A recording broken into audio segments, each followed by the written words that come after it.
মন্দিরের নাম মল্লিকার্জুন প্রসন্ন, আর এই মন্দিরটি গোয়ার মটকায়ে স্থাপিত।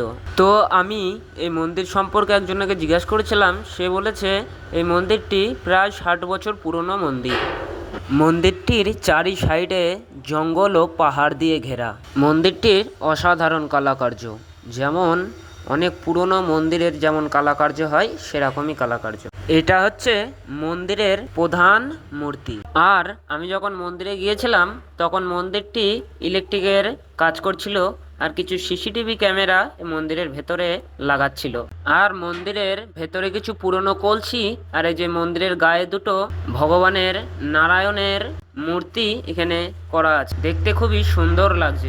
ভিডিওটি ভালো লাগলে একটা লাইক করে, এরকম ধরনের ভিডিও দেখার জন্যে পেজটাকে ফলো করে নিতে পারেন। অনেকজন হয়তো মনে করবেন মল্লিকার্জুন নামে কোনো শিব মন্দির হবে, তা এটা শিব মন্দির না, এটা হচ্ছে গোয়ারই বেশিরভাগ মন্দির কুলদেবীর মন্দির। তবে এর মানে এই না যেখানে সবই কুলদেবীর মন্দির, এখানে সমস্ত দেবদেবীর মন্দির এখানে আছে। এমনকি কিছু মন্দির আছে সেখানে রাক্ষসদেরও প্রতিমা আছে। ধন্যবাদ, দেখা হচ্ছে পরবর্তী ভিডিওতে।